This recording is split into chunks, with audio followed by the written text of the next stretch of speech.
The rain came down in relentless sheets that night, soaking the narrow streets of Sector 9B. I hadn't planned on being out here.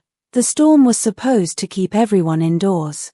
But the old maintenance reports for the orbital relay station hadn't filed themselves, and the transport schedules were too erratic to wait. I shivered in my soaked jacket, the neon lights above flickering in a blur of green and violet. That's when I noticed her. At first, she was just a shadow under the overhang of a collapsed storefront.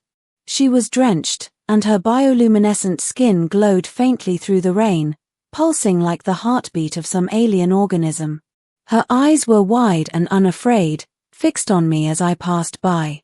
"Please," she said, voice trembling but strong, "I need shelter."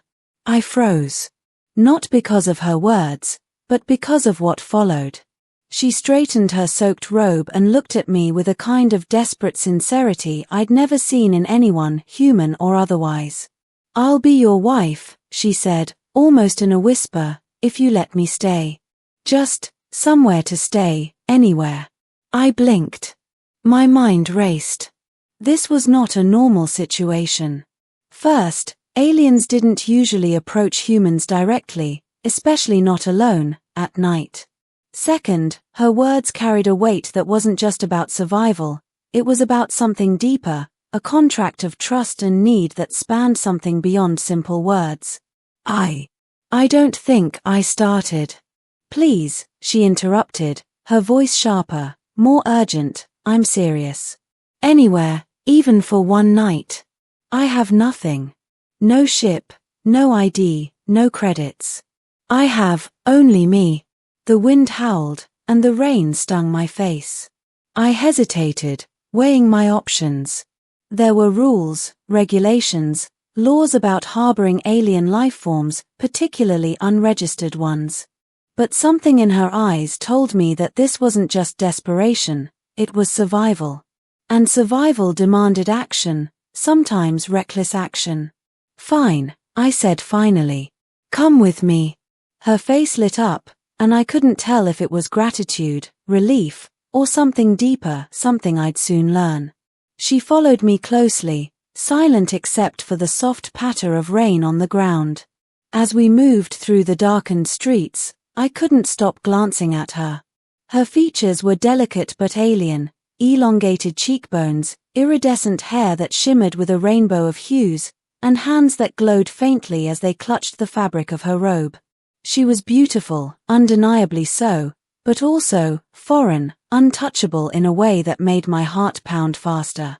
Once inside my modest dwelling, I set her down on a small cot in the corner. She looked around nervously. "I don't mean to impose," she said softly. "I won't touch anything.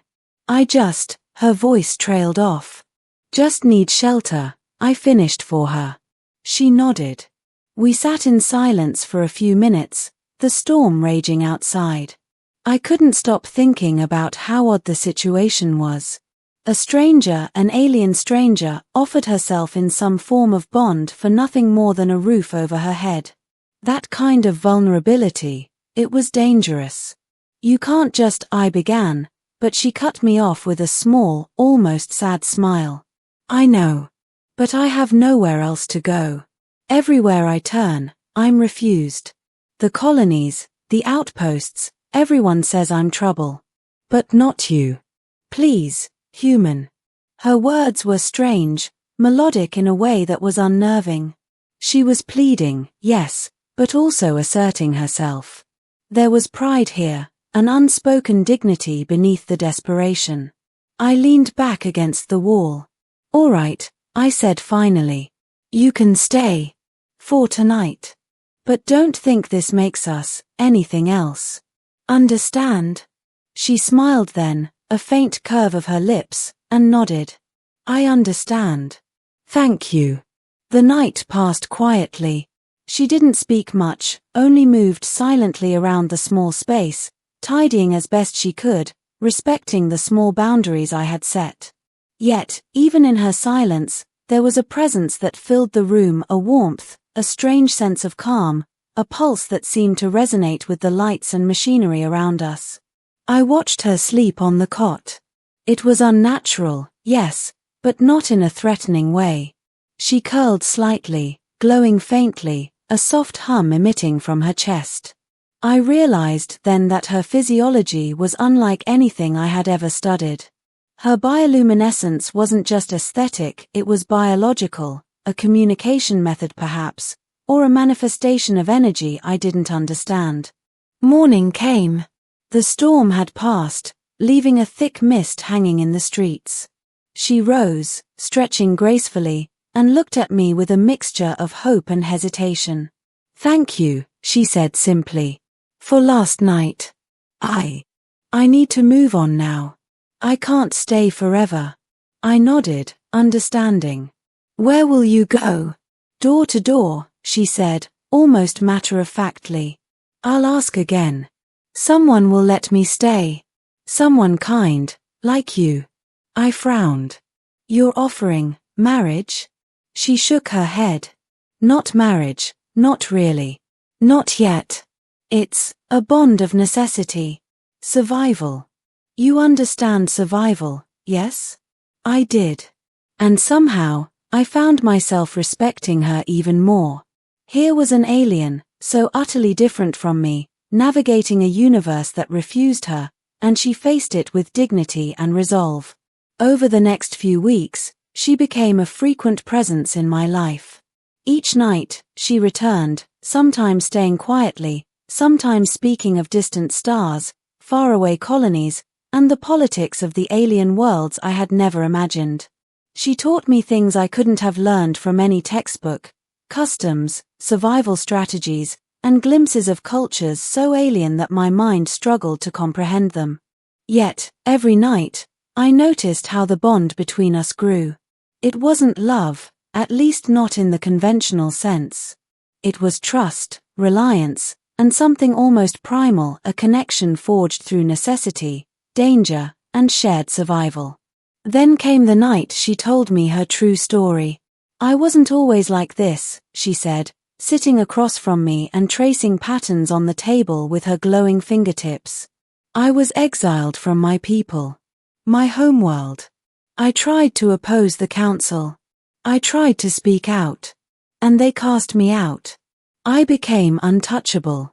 Dangerous. Everyone feared me, everywhere I went. Until I found you. I didn't know what to say.